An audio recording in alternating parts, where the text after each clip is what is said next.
Video 8 of Prolonging the Agony. Power Seized at Home.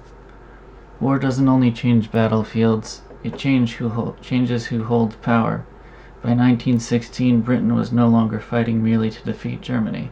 It was fighting to keep the war going no matter the political cost. In this episode, we step away from the trenches and into the corridors of power, where something quieter, and in many ways more decisive, was unfolding. A constitutional government was being hollowed out from within. Civil authority gave way to emergency rule. Parliament was bypassed. Industry was militarized. Finance moved closer to the center of command. And a national hero, Lord Kitchener, found himself removed at the very moment he became an obstacle. This was not announced as a coup. It didn't arrive with soldiers in the streets. It came through committees, munition boards, private meetings, and the logic of total war. In chapters 24 through 26, we examine how Britain's war effort shaped the state itself, how bankers and industrialists gained influence, how democratic accountability was sidelined, and how 1916 marked a decisive shift from civilian governments to managed emergency. This episode isn't about villainy, it's about incentives. Because once a war demands everything, power has a way of concentrating, and it rarely asks permission. Chapter 24. Lloyd George, Open for Business.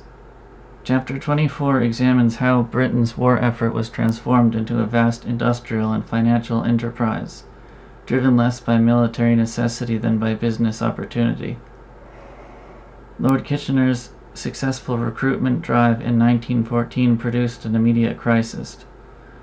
Hundreds of thousands of volunteers, but nowhere near enough weapons, ammunition, or equipment to arm them. The army had prepared for the wrong kind of war, prioritizing cavalry and shrapnel shells while underestimating the need for high explosives. As shortages mounted, responsibility for munitions became a political battleground. The War Office sought to retain control and remained wary of American involvement. That resistance collapsed when David Lloyd George, then Chancellor of the Exchequer, intervened. Lloyd George offered arms manufacturers sweeping financial guarantees and began operating outside normal cabinet oversight. In January 1915, J.P. Morgan was appointed sole purchasing agent for Britain's war supplies. Control over enormous sums of British public money was placed in the hands of American finance, supported by privileged communication channels that bypassed standard government controls. Daily secret cables coordinated purchases, prices, and exchange rates directly with New York. At home, new legislation tightened state control over labor. Workers in key industries lost rights to mobility and negotiation, while trade unions were pressured into compliance. Although the public was told the problem was a shortage of shells, the authors argue the deeper issue was waste, mismanagement, and distorted priorities. Political fallout followed. The government collapsed into a coalition, and Lloyd George was elevated to head the new Ministry of Munitions, where he cultivated close ties with industrialists, bankers, and arms dealers. His relationship with figures like Basil Zaharoff, a shadowy power broker in the global arms trade, was later minimalized or obscured in official histories. The chapter concludes that Britain's munitions crisis became an opportunity. War production was centralized, commercialized, and internationalized, binding victory, profit, and political power ever more tightly together. Chapter 24 argues that once munitions became a business, the war itself became an industry. Chapter 25. The Fate of a Field Marshal. Chapter 25 examines the downfall and death of Herbert Kitchener, arguing that he had become a political liability to those directing the war. Although still enormously popular with the public and the army, Kitchener's real power was steadily stripped away after the formation of Asquith's national government. Strategic decisions were transferred to a small war committee from which he was largely excluded. More troubling to the authorities was Kitchener's growing insistence on the need for a fair peace. He warned that humiliating Germany, especially by seizing Alsace-Lorraine, would guarantee a future war of revenge. He shared these views privately with senior figures, directly contradicting the determination of Britain's elite leadership to crush Germany completely. At a time when peace talk was politically dangerous, Kitchener's position became untenable. A diplomatic mission to Russia was then proposed, ostensibly to bolster the Tsar's resolve. Initially, other senior figures were slated to attend, but they were quietly withdrawn and Kitchener was placed in charge instead.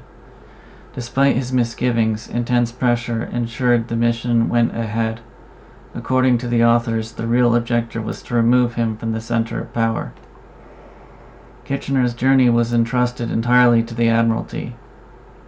He was placed aboard an outdated cruiser, HMS Hampshire, and ordered to take an unusual and dangerous route from Orkney despite several severe storms and known U-boat activity. The ship struck a mine and sank within sight of land. Rescue efforts were inexhaustibly delayed, and over 700 men, including Kitchener, died.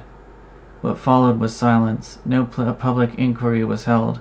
Journals were barred from the area, and official reports were suppressed for years. No one was ever held accountable. The chapter concludes that Kitchener's death removed a powerful obstacle to the pursuit of punitive war and post-war settlement, and that the circumstances surrounding his final voyage remained one of the darkest unanswered questions of the conflict. Chapter 25 asks whether Kitchener died by misfortune or because he stood in the way of how the war was meant to end. Chapter 26 The Great British Coup, 1916. Chapter 26 argues that Britain's democratic government was effectively overthrown in 1916, not by force but through elite maneuverings behind closed doors. Prime Minister H. Asquith, already weakened by war pressures, was undermined by a coalition of political insiders led by Alfred Milner and his secret elite network. Although a wartime coalition had been formed in 1915, it soon fractured. The authors argue that Milner and his allies had lost faith in parliamentary democracy altogether, believing it lacked the will to prolong the war to a decisive, crushing victory over Germany.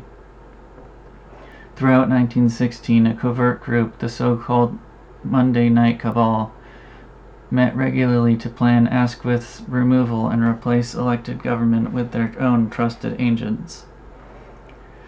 The press played a crucial role. Geoffrey Dawson, editor of The Times, used his platform to promote the cabal's agenda and suppress dissent. Any talk of peace was treated as betrayal. British leaders who entertained negotiations were sidelined or forced out, while public rhetoric hardened around the idea that the war must be fought to the finish. Asquith was finally ousted when the cabal proposed a new war committee that excluded him entirely. Faced with coordinated resignations and political paralysis, he refused and was removed. On 7 December 1916, David Lloyd George accepted the King's invitation to form a new government. Though presented as Prime Minister, the authors argue Lloyd George was a figurehead surrounded and constrained by Milner's inner circle. Business leaders were brought directly into government, blurring the line between public office and private interests. Some reforms were effective, others protected commercial profit under the guise of national necessity. Lloyd George himself was closely monitored by Milner's appointees, who shaped policy and limited his independence. The chapter concludes that this was the secret elite's most successful coup. Parliamentary democracy was sidelined, power consolidated, and war placed firmly under elite control, achieved quietly and with the cooperation of a compliant press. Chapter 26 argues that in 1916 Britain didn't just change government, it abandoned democratic rule in the name of total war. By the end of 1916, Britain was still formally a democracy. Parliament still met, elections still existed, cabinets still formed, but something essential had changed.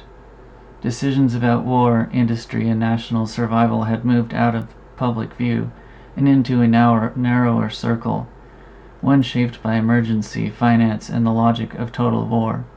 This wasn't a revolution, it was an adaptation. And that is precisely why it mattered. Because once power is reorganized around crisis, it doesn't need to announce itself. It simply becomes normal. The removal of Kitchener, the rise of munitions control, and the sidelining of civilian authority were not isolated events. They were steps in a broader transformation, one where managing the war took precedence over managing consent.